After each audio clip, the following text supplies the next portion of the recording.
Lameck Nchemba, naapa kwamba nitakuwa mwaminifu kwa Jamhuri ya Muungano wa Tanzania na kuitumikia kwa moyo wangu wote, na kwamba nitaihifadhi, nitailinda na kuitetea Katiba ya Jamhuri ya Muungano wa Tanzania kwa mujibu wa sheria iliyowekwa. Ewe Mwenyezi Mungu nisaidie. Mimi Mwigulu Lameck Nchemba naapa kwamba nitaitumikia vema na kwa moyo thabiti Jamhuri ya Muungano wa Tanzania katika kazi zangu za waziri mkuu, na kwa wakati wote nitamshauri kwa hekima na uaminifu Rais wa Jamhuri ya Muungano wa Tanzania, na kwa vyovyote vile sitatoa siri za baraza la mawaziri. Ewe Mwenyezi Mungu nisaidie. Mimi Mwigulu Lameck Nchemba naapa kwamba katika kutekeleza madaraka niliyopewa kwa mujibu wa Katiba ya Jamhuri ya Muungano wa Tanzania, nitatetea na kudumisha umoja wa Jamhuri ya Muungano wa Tanzania kwa mujibu wa Katiba ya Jamhuri ya Muungano wa Tanzania. Ewe Mwenyezi Mungu nisaidie.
Kwanza kabisa nianze kwa kumshukuru Mwenyezi Mungu tuwezesha kukutana hapa kwa shughuli tulioikusudia.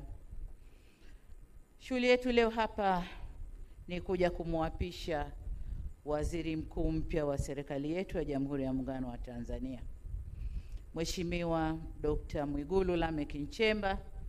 Tunakupongeza. Tupo hapa viongozi wote wa taifa hili kutoka pande zote mbili za muungano, waliopo madarakani na wastaafu, wote tumekuja kukushuhudia ukilibeba jukumu kubwa la kuwa kiongozi wa shughuli za serikali, la kuwa waziri mkuu wa Jamhuri ya Muungano wa Tanzania. Dr. Mwigulu, uteuzi wako umepitia ushindani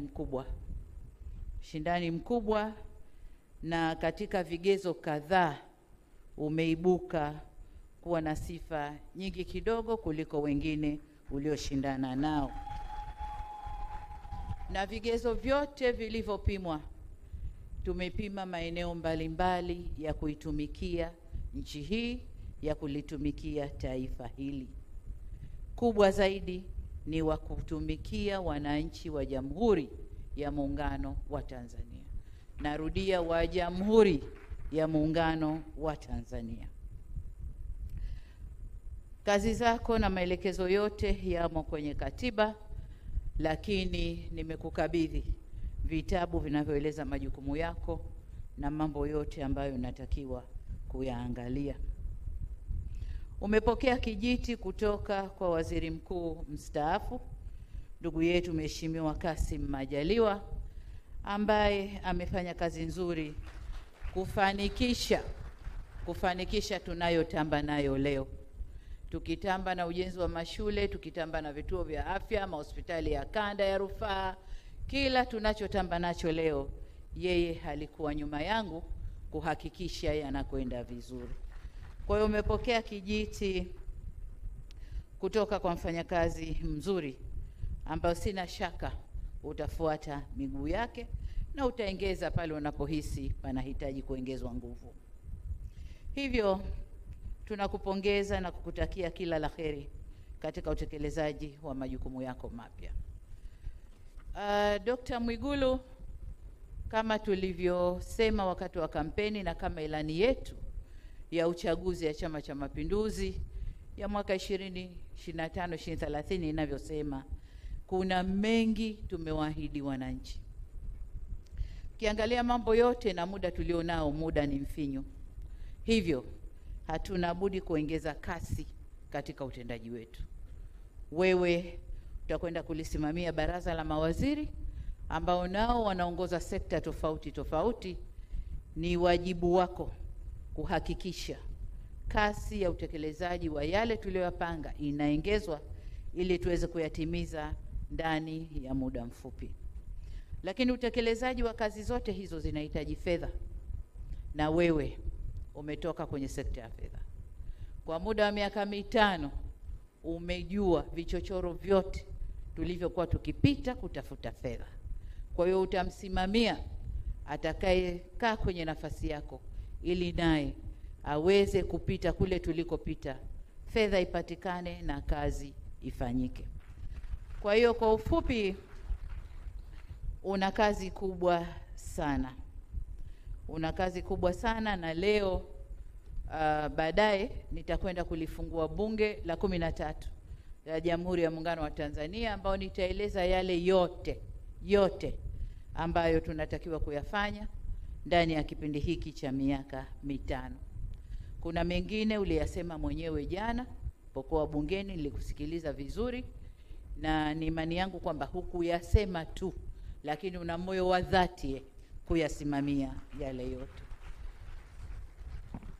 Kwa hiyo kama nilivyosema, tukutakie kazi njema. Mzigo huu si mdogo, na kwa umri wako, sijui Kassim aliingia akiwa na miaka mingapi, lakini kwa umri wako mzigo huu ni mkubwa. Kwa umri wako vishawishi ni vingi vya marafiki, ndugu, jamaa na wengine, vishawishi ni vingi. Nafasi yako ile haina rafiki, haina ndugu, haina jamaa. Ni nafasi ya kulitumikia taifa hili. Kwa hiyo nikutakie kila la heri katika utumishi wako, na mengine tutaelezana kwenye vikao vyetu vya ndani pamoja na baraza la mawaziri. Nikutakie kila la heri, na walioko hapa wote wamekuja kukushuhudia tukikubebesha mzigo huo, na umetuthibitishia jana kwamba unauweza na utakwenda kufanyia kazi.